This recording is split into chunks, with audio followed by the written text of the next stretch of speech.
Pernah nggak sih Anda ngerasa udah jadi pria paling baik sedunia, tapi kok malah dijauhin? Nah, selamat datang di pembahasan kita kali ini, di mana kita bakal bongkar sebuah ide yang mungkin sedikit kontroversial. Dalam urusan ketertarikan, jadi pria baik doang itu ternyata nggak cukup.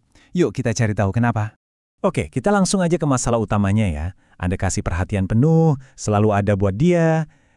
Tapi responsnya kok dingin atau malah ngilang gitu aja? Rasanya nggak adil, ya kan? Nah, frustrasi inilah yang jadi titik awal kita hari ini. Kenapa sih niat baik sering banget malah berujung penolakan? Inilah yang sering disebut sebagai paradoks pria baik.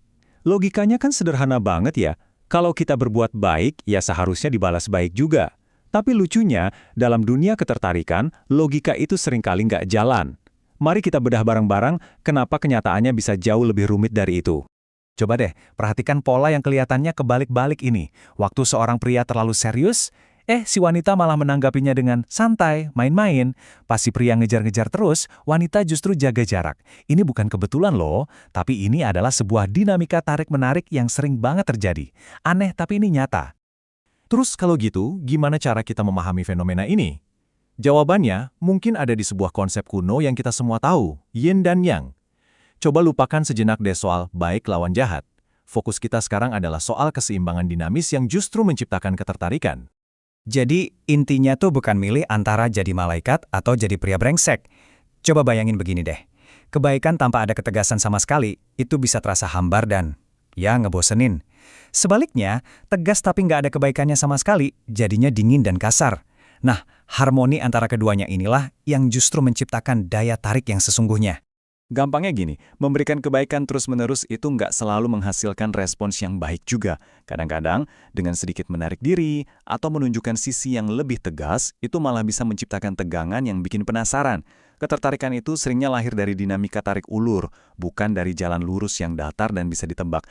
Mungkin ini kedengaran agak aneh ya, tapi untuk benar-benar paham cara kerja keseimbangan ini, kita coba pakai analogi dari dunia sinetron. Yap, sinetron. Ternyata ada loh logika tersembunyi di balik semua drama yang mereka sajikan. Ide bahwa tugas seorang pria adalah membuat wanita selalu tersenyum, itu keliru besar. Kutipan ini ngingetin kita bahwa kebahagiaan sejati itu bukan kesenangan tanpa henti. Justru kebahagiaan itu adalah sebuah perjalanan emosional yang lengkap, yang di dalamnya juga ada tantangan, bahkan kesedihan.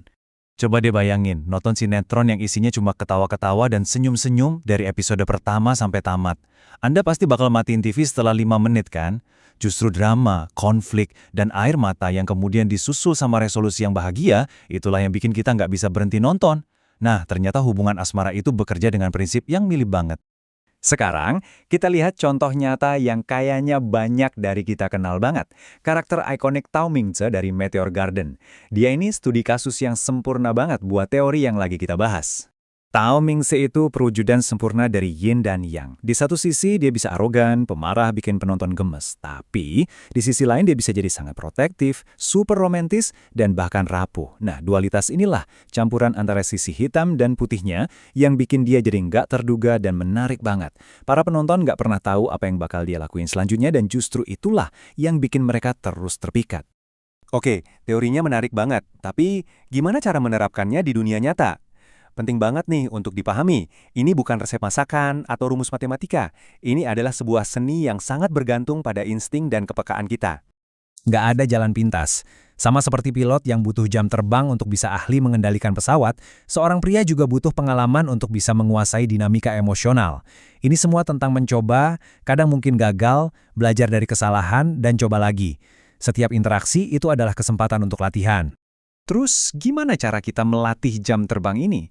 Coba ikuti siklus 4 langkah sederhana ini. Pertama, lakukan sesuatu. Entah itu bersikap tegas atau sebaliknya, bersikap baik. Kedua, amati responsnya dengan sangat cermat. Dia jadi lebih tertarik atau malah menjauh.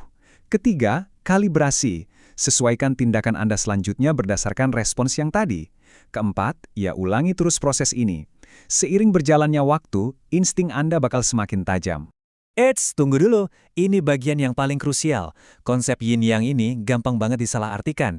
Ini bukanlah izin untuk jadi kasar, manipulatif, atau sengaja menyakiti perasaan orang lain.